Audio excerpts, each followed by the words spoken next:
What a drive for the Brush Bee Diggers. 12 plays, 72 yards in 6 minutes and 8 seconds. They threw the football twice, and Connor Weiser scores from 11 yards out to go along with C.J. Kukas' 37-yard run. Those are the Bee Digger touchdowns. James Martinez with a 1-yard run, and Ty Leonard with a 47-yard gallop for the opening touchdown for Rifle. Extra point was no good. Special teams will be big here because if the Bee Diggers can pin Rifle back, Rifle has not thrown the ball well tonight, and I believe they've only got one timeout left. Kukas' kick is high, and it's fielded at the 8-yard line. Straight ahead to the 15, to the 20 as Ty Leonard skips over a Bee Digger, and he's still on his feet, and he's down right there at around the 20 as Bee Diggers were down there on special teams to make the tackle. It looked like Tony Guzman made one of the hits for Brush. So what do the Bears do here? 2:14 to go before the break. One timeout left, and the passing game has not been their friend tonight.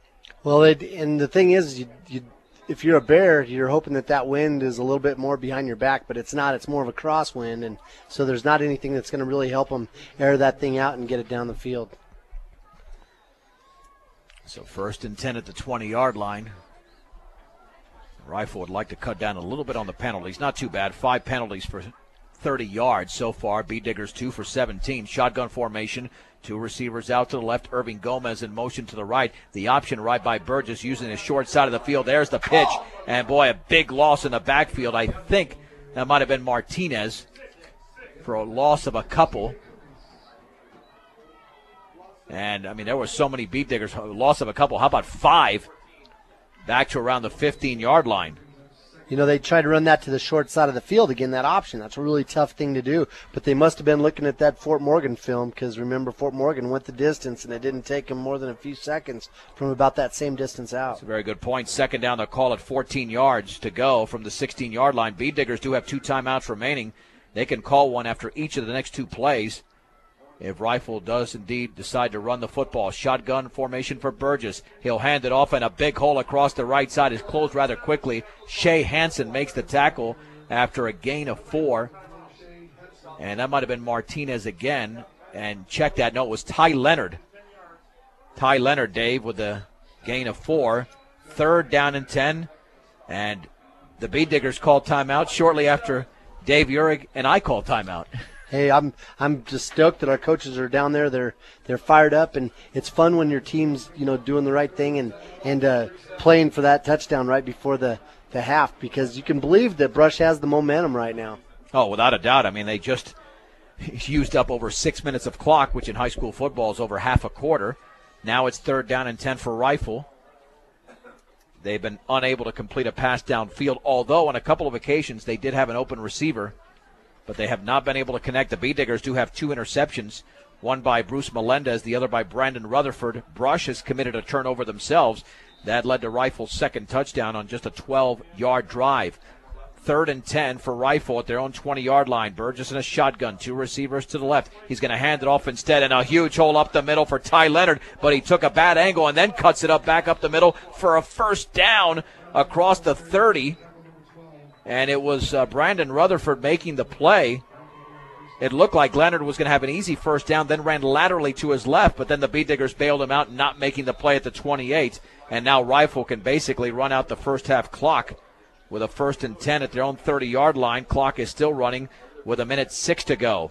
Shotgun formation for Burgess. Handoff left side for Leonard. He's got yardage across the 35 to the 40, and he's knocked down inside the Bee Digger 50-yard line, or inside the 50 to around the 48. Derek Lynch makes the tackle, but it's a gain of 22, and the Bee Diggers are getting quite lazy with their tackling at this point. Yeah, everybody's tackling upstairs. Nobody's sticking their helmet down there in front of his legs, and you can bet Rifle, they're thinking, Brush is probably in a prevent defense. They probably have the mentality of not letting anybody get behind them, so they're content to run the football right at him. Rifle has aspirations of scoring before the break from the Bee Digger 48. Back to throw is Burgess. Rolls to his right. Throws underneath. That pass is tipped and caught by Caleb Leonard, and he is hit right there by Tanner Morrow.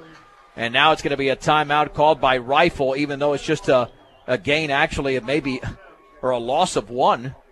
Back to around the 49-yard line. Morrow could not have timed that out any better on a pass that was thrown behind Caleb Leonard. Rifles completed 2 passes now for -1 yard. So with 37 seconds to go, they call their final timeout.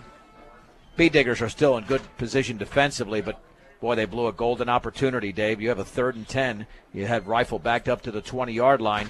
They could have had 2 possessions, one at the end of this quarter and one to begin the third, with the game tied at 13. But now they'll just have to stop Rifle here and hope that the game remains tied, or that Rifle tries to go down the field and commit another turnover, which is certainly a possibility with the 2 interceptions Burgess has thrown so far. Northeastern Colorado's hometown savings and loan with locations in Brush and Fort Morgan is Equitable Savings and Loan. It'll be 2nd down. We'll call it 11, just inside the Bee Digger 49-yard line. Trips to the left this time for Rifle. 1 receiver to the right.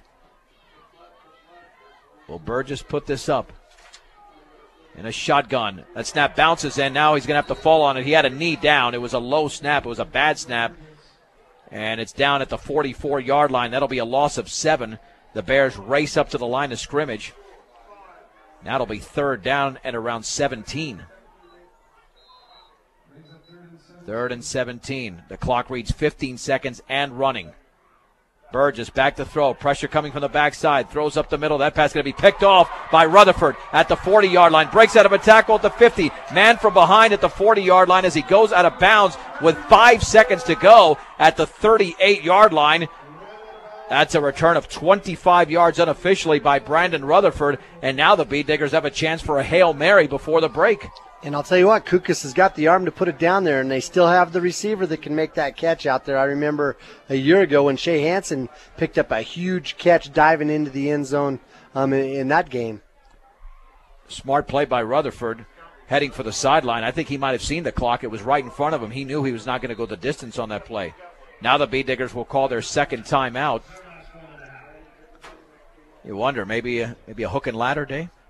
I mean, I'd like to see. The Hail Mary's obviously the easiest. You got to believe that Rifle's going to be back there in a prevent, so they're probably going to have their corners. They'll probably have 4 deep, safeties back there that are back 25 yards or maybe even on the goal line. So, I don't know if they're going to fall for a lot of trickery. I think you're better off just to loft that thing up in the end zone and see if Hansen or Lynch can get that tip ball.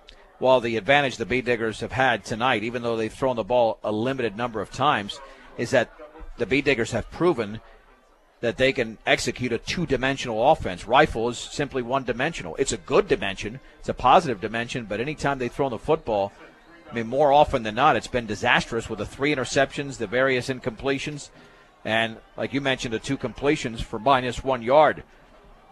Bruce Melendez is the receiver to the left. Morrow in the backfield. On the inside slot to the left is Shea Hansen.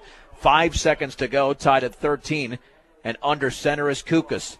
Back to throw, looking, pressure coming from the backside. Heaves it up the left sideline, but there's a bear out there, and that is knocked down as 2 Bears ran into each other with Shea Hansen, the intended receiver. And that is the end of the opening half. With the score, Brush 13, Rifle 13. We'll take a break and come back with the first half stats right here on 1010 KSIR and KSIR.com.